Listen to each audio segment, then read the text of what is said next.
अस्सलाम वालेकुम नाज़रीन, आज हम जिस मौजू पे बात करना चाह रहे हैं बहुत कीमती मौजू है, बच्चों की परवरिश के ऊपर। हमारा आज का बहुत ही एक कीमती ये मौजू है। मैं इसे बच्चों की परवरिश नहीं कहता, मैं इसे कहता हूँ कि ये एक माशरे की परवरिश होती है। अगर पूछा जाए कि बच्चों की परवरिश किस दौर में या किस एज में शुरू करनी चाहिए, तो मैं हमेशा इसका जवाब ही देता हूँ कि कम से कम एक नस्ल पहले से उसकी परवरिश शुरू होनी चाहिए। अगर आज आप बच्चों को कुछ देना चाहते हैं तो एक जनरेशन पहले से उसकी तैयारी होनी शुरू होनी चाहिए। मैं इसलिए कहता हूँ कि आप बच्चों को वो दे सकते हैं जो आपके पास है, जो आपके पास है नहीं वो बच्चों को कैसे देंगे। बड़े स्कूलों में उनको पढ़ा लेने से या बहुत ज़्यादा इंग्लिश मीडियम स्कूलों में पढ़ा लेने से उनके अंदर वो चीज़ पैदा नहीं हो सकती जब तक वो अपने वालिदैन के बीच में वो खुसूसियात देखे ना। बच्चों का जो सबसे पहला आइडियल जो बनता है वो उसके पेरेंट्स बनते हैं। अगर ज़िंदगी में उसने कुछ सीखना है तो वो सबसे पहले अपने माँ को देखेगा, अपने बाप को देखेगा।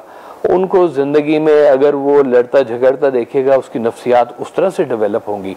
और अगर ज़िंदगी में वो अपने माँ बाप को कुछ अच्छा करता हुआ, कुछ मोटिवेटेड देखेगा, तो यकीन माने कि वो बच्चे के बीच में वो बात लाजमी तौर पर वो आना शुरू हो जाएगी। ये कोई बहुत आसान चीज़ नहीं है, इसको आसान नहीं समझना चाहिए। एक जो माशरा है पूरे का पूरा, वो इस तरबियत के साथ बनना शुरू होता है। आप यूं समझ लें कि आप एक डॉट लगाते हैं एक बच्चे के ऊपर, जब आप नरिशमेंट उसकी करते हैं, एक बच्चे को जब आप उसकी परवरिश करते हैं, तो एक माशरे में इस तरह के कितने सारे डॉट्स जो हैं वो इकट्ठे होते हैं तो एक दायरा मुकम्मल होता है। ये माशरे की परवरिश है कि जा का रहा है माशरा।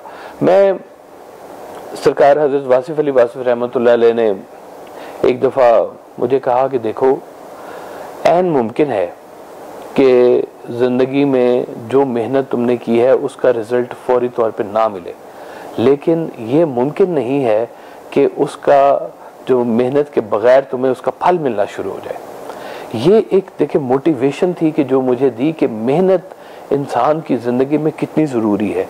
और यकीन माने कि मैंने अपनी ज़िंदगी में सरकार हज़रत वासिफ अली वासिफ रहमतुल्लाह अलैह को जितनी मेहनत करते देखा हुआ है, एक इंसान के लिए इतने लाइफ स्पैन के अंदर मेहनत करना मेरे हिसाब में तो मैंने अभी तक किसी को करते नहीं देखा।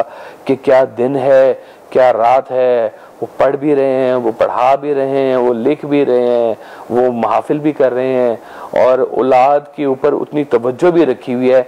मैं बहुत पक्की आपको बात बता रहा हूँ कि अपने स्कूल टाइम से जब से होश है, मैं ऐसा कुछ ज़िंदगी में मेरा टाइम नहीं गुजरा कि मेरे वालिद मोहतरम को ना पता हो कि मैं इस वक्त कहाँ हूँ और क्या कर रहा हूँ।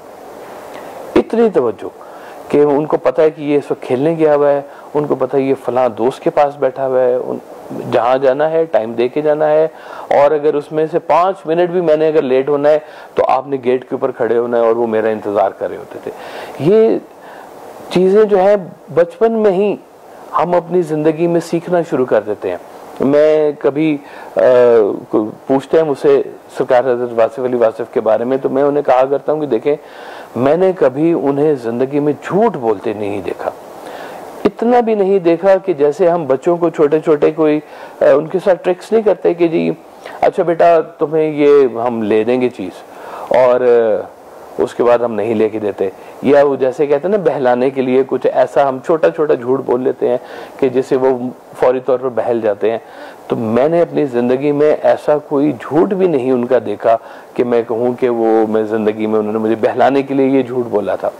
ये असरात ऐसे ही नहीं औलाद के बीच में आते कि वो ज़िंदगी में उसको पता होता है कि झूठ बोलना अगर हम उसको कहते हैं कि बुरी बात है, और उसको पता चले कि वालिद फ़ोन उठा के मोबाइल उठा के कहें कि जी ओहो मैं तो बड़ा मसरूफ़ हूँ, या कुछ भी ऐसा कहें और ना हो और औलाद को नज़र आ रहा हो, तो आप समझ सकते हैं कि औलाद के ऊपर इसका क्या असर पड़ता है।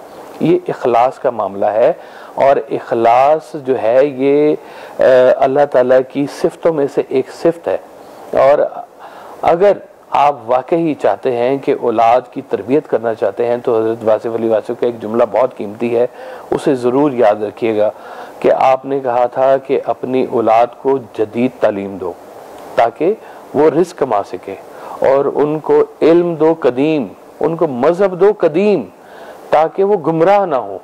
और ये बहुत ज़रूरी बात है कि जहाँ बच्चों को हम आज का जदीद इल्म दे रहे हैं, आज की जदीद उनको सहूलियात दे रहे हैं, वहाँ पर ये बहुत ज़रूरी है कि उनके आबाओ अजदाद जिस अकीदे मज़हब के ऊपर चलते आ रहे हैं, या जिस इखलास के साथ वो मज़हब के ऊपर चल रहे थे, या जो आप समझते हैं कि हमारी मज़हब की खूबसूरत बातें हैं या जो नज़र आती हैं, वो अपने बच्चों को ज़रूर सिखाएं, उनको साथ साथ बताएं।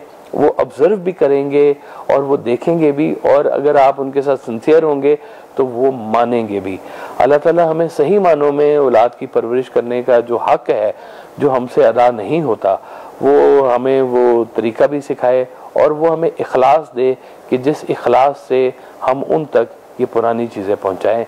अल्लाह आप सबको सलामत रखे।